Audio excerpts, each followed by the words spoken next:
नमस्कार, जिंदा एकेडमी के ऊपर आपका हार्दिक स्वागत है। आज ये सीईटी के एमसीक्यू बेंच की ये चौथी क्लास है। जैसा कि मैंने लास्ट वाले क्लास के अंदर बताया था कि जो ये आज का जो वीडियो होगा वो राजस्थान के एकीकरण के ऊपर होगा। तो चलिए मैं राजस्थान के एकीकरण को शुरुआत कर देता हूँ। राजस्थान को एकीकरण शुरुआत करने से पहले मैं आपको बता देता हूँ कि ये जो टॉपिक है ना, इस टॉपिक को आप चाहो उतना डीपली पढ़ सकते हो। वैसे तो मतलब इसकी डीपली कोई लिमिट भी नहीं होती है। जितना आप चाहोगे उतना ज़्यादा आप डीप में घुसते जाओ तो मतलब इसकी लिमिट है ही नहीं। मतलब कोई भी एक नेता, मतलब छोटा सा भी आदमी नेता होगा, वो भी मतलब राजस्थान एकीकरण के अंदर योगदान दिया, उसका भी योगदान गिना जाएगा। परंतु मोटा मोटी तौर के ऊपर आपको ये राजस्थान का जब एकीकरण पढ़ते हो तो राजस्थान के एकीकरण के अंदर आपको चरणों के नाम याद होने चाहिए। कितना राजस्थान के एकीकरण के अंदर समय लगा गया था ये पता होना चाहिए। और कौन सा चरण मतलब कब विलय हुआ था उसकी दिनांक आपको याद होनी चाहिए। और यदि इससे भी थोड़ा बहुत और नीचे के जो पायदान के ऊपर उतरोगे तो इसके ऊपर आपको याद होना चाहिए कि इसका प्रधानमंत्री कौन था, राज प्रमुख कौन था, इसका उद्घाटन किसने किया था। यदि इतना याद हो जाए तो आप मानना कि आपको राजस्थान का एकीकरण लगभग याद है। बाकी क्वेश्चन आपको कहीं से भी आ सकता है। ये मेरे को जो आपके पास सामने दिखा रहा हूँ ये मेरे को इंपॉर्टेंट लग रहे हैं, इसलिए मैं आपके सामने ये 15 क्वेश्चन रख रहा हूँ जो सीईटी के लेवल के क्वेश्चन है। क्या होता है, क्वेश्चनों के लेवल भी अलग अलग होता है हर एग्जाम के अंदर। मतलब आता राजस्थान का एकीकरण ही है सिलेबस के अंदर, परंतु वहाँ पर क्वेश्चन का टाइप बदल जाता है। चलिए मैं यहाँ पर ये जो मेरे को मोस्ट लगे सीईटी के बेंच के लिए तो मैं यहाँ पर आपको बता देता हूँ। सबसे जो पहला क्वेश्चन है वो है, राजस्थान में एकीकरण से पूर्व राजस्थान में कितनी रियासतें और ठिकाने थे। तो जब राजस्थान का एकीकरण हुआ था उससे पूर्व जब राजस्थान के अंदर कितने मतलब रियासत थी और कितने आपके पास ठिकाने थे, तो इसका सही आंसर है वो है आपके पास मतलब 19 तो रियासतें थी और 3 आपके पास क्या थे, ठिकाने थे। तो सही आंसर है वो है आपके पास डी। नेक्स्ट मैं अगले क्वेश्चन के ऊपर आता हूँ। तो अगला क्वेश्चन है, स्वतंत्रता प्राप्ति के समय राजस्थान में क्षेत्रफल की दृष्टि से सबसे बड़ी रियासत कौन सी थी। तो सबसे बड़ी रियासत, जब राजस्थान का एकीकरण हुआ था तब उस समय सबसे बड़ी रियासत कौन सी, सबसे बड़ी रियासत अब भी यदि हम देखा जाए तो मारवाड़ है जो कि सबसे बड़ा है। तो उस समय भी क्या था, सबसे बड़ा क्या था, मारवाड़ ही था। सही आंसर क्या हो जाएगा, बी हो जाएगा। फिर मैं आता हूँ आपके पास मतलब तीसरे क्वेश्चन के ऊपर। हाँ, ये दूसरा क्वेश्चन था तो इसके अंदर मतलब दो या चार क्वेश्चन यहीं से बन जाते हैं कि मतलब सबसे छोटी रियासत कौन सी, सबसे नवीन रियासत कौन सी थी, सबसे प्राचीन रियासत कौन सी। यहीं से यहीं से क्वेश्चन बन जाते हैं। फिर मैं तीसरे क्वेश्चन के ऊपर आता हूँ। रियासतों का जब हमारे पास राजस्थान का एकीकरण हुआ था उसके समस्याओं का मतलब रियासत से संबंधित समस्याओं के समाधान के लिए एक रियासती विभाग बनाया गया था। ये विभाग कब बना गया था, इसका सही आंसर है वो रियासती विभाग की जो स्थापना हुई थी वो हुई थी 5 जुलाई 1947 को। इसका सही ऑप्शन है वो है सी आंसर, आपके पास मतलब क्या है, करेक्ट आंसर है। फिर जो चौथा क्वेश्चन है वो है, राजस्थान निर्माण के प्रथम चरण में गठित मत्स्य संघ में सम्मिलित कौन कौन सी रियासतें थी। तो इसका आपके पास करेक्ट जो आंसर है वो है, मत्स्य संघ के अंदर कौन कौन सी रियासत शामिल हुई थी, तो वो हुई थी अलवर, भरतपुर, धौलपुर और करौली। तो इसका सही जो आंसर है वो है बी, मत्स्य संघ। अब 7 चरणों का आपको पास नाम याद होने चाहिए, जैसे आपके पास मत्स्य संघ, राजस्थान संघ, संयुक्त संघ, व्यर्थ राजस्थान और संयुक्त व्यर्थ राजस्थान और राजस्थान संघ। और फिर जो लास्ट का जो 7वां चरण है वो राजस्थान, अभी नवीनतम राजस्थान है, उसका गठन हुआ था। मतलब ये चरणों के आपके पास नाम याद होने चाहिए। और इससे भी ज्यादा मतलब इनकी जो डेट होती है कब कब गठित हुए थे ये भी आपके लिए इंपॉर्टेंट है। चलिए मैं अगला क्वेश्चन बिना किसी डीप में जाए हुए अगला क्वेश्चन बोल देता हूँ मैं। 1948 में कितने मत्स्य किसने किनको मत्स्य संघ का राज प्रमुख बनाया गया था। तो ये बताया था कि मैंने हर एक मतलब जो भी राजस्थान का एकीकरण हुआ था तो उसके मध्य बहुत सारे पद गठित हुए थे। प्रधानमंत्री का हुआ था, उद्घाटन करने वाला अलग अलग हुआ था, महाराजा अलग थे, राज प्रमुख अलग थे। तो 1948 में किसको मत्स्य संघ का राज प्रमुख बनाया गया था, तो इसका जो करेक्ट आंसर है वो है सी, महाराजा उदयभान सिंह को बनाया गया था, महाराजा उदयभान सिंह को। अगला छठा क्वेश्चन है, विलय पत्र पर हस्ताक्षर करते समय किसने कहा था कि मैं अपने डेथ वारंट के ऊपर साइन कर रहा हूँ, मतलब हस्ताक्षर कर रहा हूँ। तो ये मतलब कौन सी रियासत के जो महाराव या राजा थे, तो मतलब कौन शासक थे तो उस समय, मतलब जो शासक थे तो मतलब किसने मतलब ये बोला था कि मैं अपने डेथ वारंट के ऊपर साइन कर रहा हूँ। तो ये बोला था बांसवाड़ा के महाराजा महाराव चंद्रवीर सिंह ने बोला था। तो इसका सही जो आंसर है वो है आपके पास डी।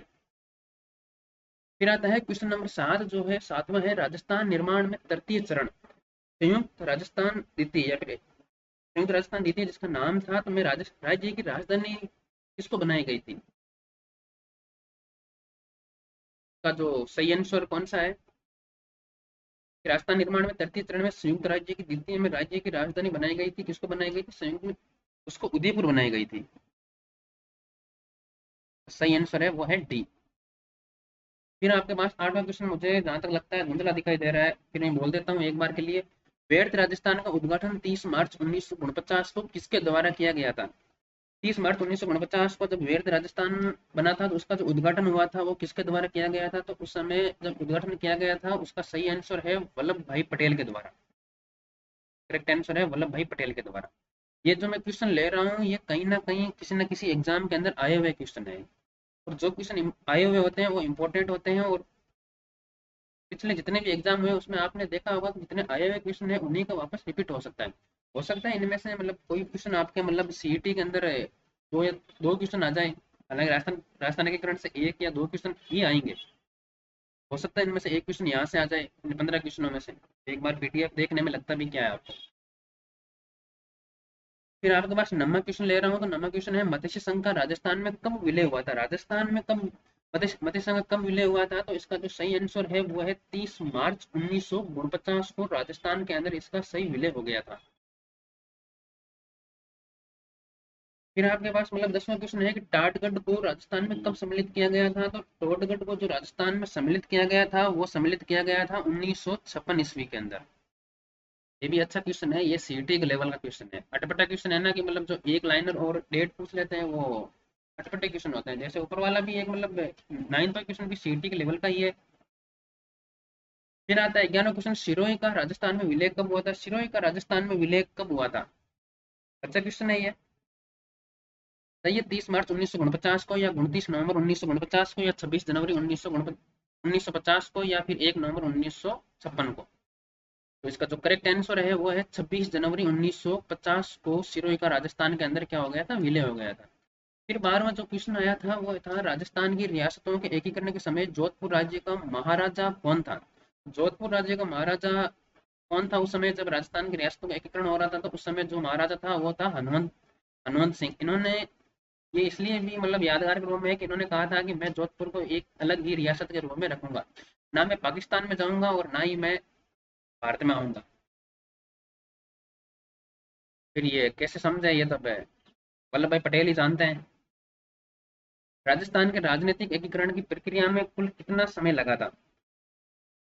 तो ये क्वेश्चन मतलब एक है तो मतलब सिंपल क्वेश्चन लगता होगा कि मतलब ये कई बार ऐसे जो ये रिट का एग्जाम होता है उसमें भी पूछा गया है, और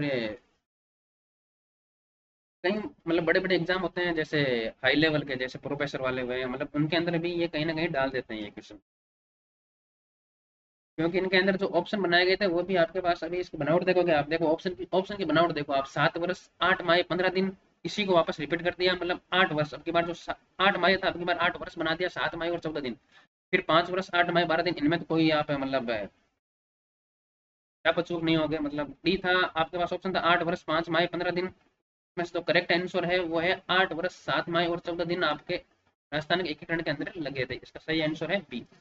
फिर था राजस्थान के एकीकरण में कुल कितने चरण हुआ था? ये तो आपको याद होने ही चाहिए कि राजस्थान के एकीकरण के अंदर कितने चरणों में हुआ था। 7 चरणों के अंदर हुआ था। ये कई बार कई बच्चों के गलत हुआ था।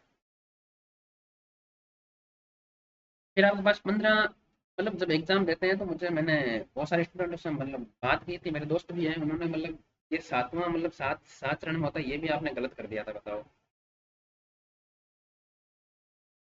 फिर आता है कि 15 क्वेश्चन है वो है कि आपको मतलब इसमें आपकी एक साइड एकीकरण दे रखे हैं और एक साइड इन एकीकरणों की दिनांक दे रखी है।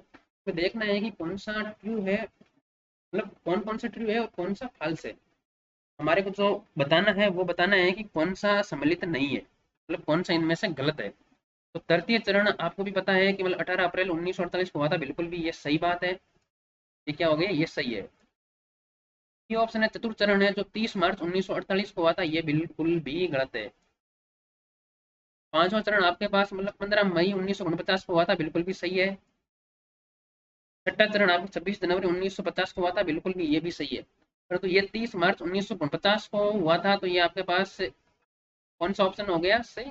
ये बी। इस आंसर मतलब क्वेश्चन के मुताबिक आपके पास आंसर क्या हो जाएगा? बी। ये आपके पास सही है। मतलब बी सही है, मतलब बी गलत है। और बाकी तीनों है जो आपके पास ऑप्शन है वो सही है, तो हमारे को गलत को चुनना था तो हमने बी आंसर चुना था। चलिए, आपके पास जितने भी क्वेश्चन इनमें से सही होते हैं वो मेरे को कमेंट में बता दीजिए कि मैं मतलब ये जो छपने वाले 99% छपने वाले क्वेश्चन में हम इतने परसेंट तैयार हैं। ये क्वेश्चन मेरे को जो इंपॉर्टेंट लगे वो मैंने आपके सामने रख दिए। चलिए, कल जो टॉपिक आएगा वो टॉपिक है जनजातीय आंदोलनों में से उठाऊंगा मैं। तब तक के लिए ये 15 क्वेश्चन देखिए और जनजातीय आंदोलन आप पढ़िए, उनमें से मैं मुझे जो इंपॉर्टेंट लगेगा वो 15 क्वेश्चन मैं आपके सामने रख दूंगा। तब तक के लिए धन्यवाद। देखते रहिए जिंदा अकेडमी।